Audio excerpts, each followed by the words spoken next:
Bom dia, tudo bem? Começando mais um Morning Call da Blackbird, hoje dia 11 de julho, e ontem o Ibovespa ele fechou em leve alta de 0,1%.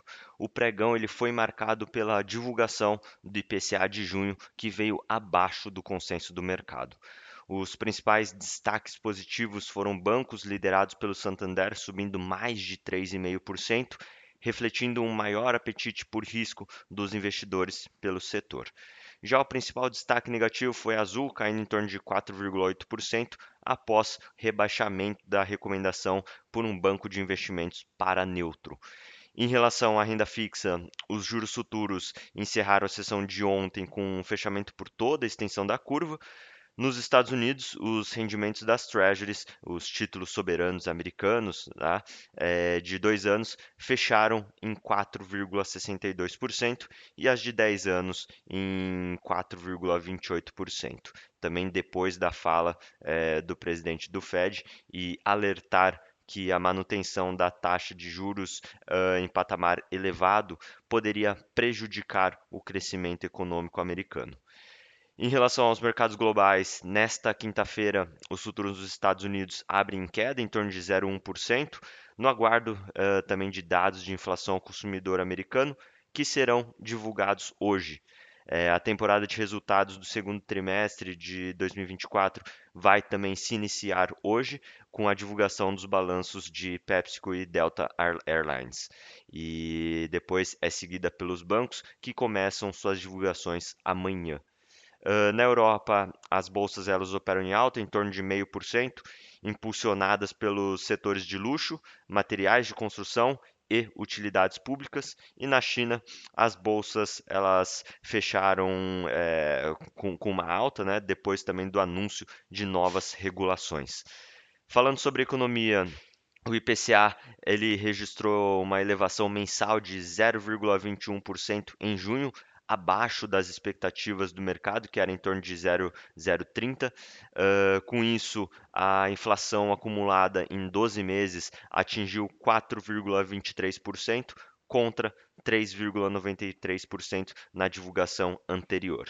E o grupo de alimentos respondeu por grande parte da surpresa baixista no mês, e a devolução do aumento de preços visto em maio, com o impacto das enchentes no Rio Grande do Sul, ocorreu de forma mais intensa do que o previsto, e apesar da leitura benigna em junho, foi elevado a projeção para o IPCA de 2024 de 3,8% para 4%.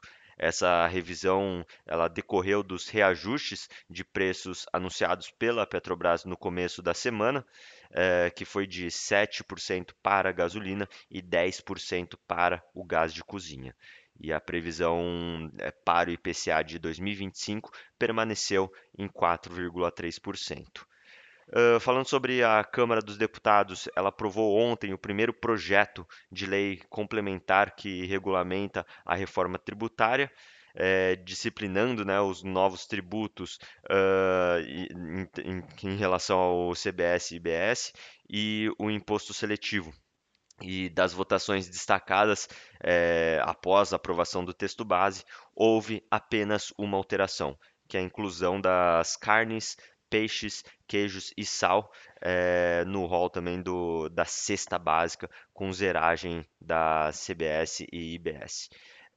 Além disso, os deputados colocaram no texto da regulamentação uma trava para evitar também que a alíquota padrão do imposto sobre valor agregado ultrapasse os 26,5%. O mecanismo ele passaria a valer a partir de 2033, após o período, né, de transição da reforma. Se a alíquota superar o limite, o governo será obrigado a formular um projeto de lei complementar com medidas também para diminuir a carga tributária. O texto agora segue para o Senado, mantido o regime de urgência constitucional. E na agenda econômica de hoje, destaque para a inflação ao consumidor dos Estados Unidos, o CPI, em junho. O consenso do mercado ele aponta para ligeiras altas, em torno de 0,1% para o índice cheio e 0,2% para a medida do núcleo, e que exclui, né, alimentos e energia. E os dados também de junho podem reforçar a expectativa de parte do mercado de que o Fed ele vai iniciar o ciclo de corte de juros em setembro. E aqui no Brasil, as atenções estarão voltadas para as vendas no comércio varejista em maio. Estima-se que uma contração mensal de 0,4% para o varejo ampliado e 0,5% para o varejo restrito, refletindo o desastre natural no Rio Grande do Sul. Bom, vamos ficando por aqui. Muito obrigado, bom dia.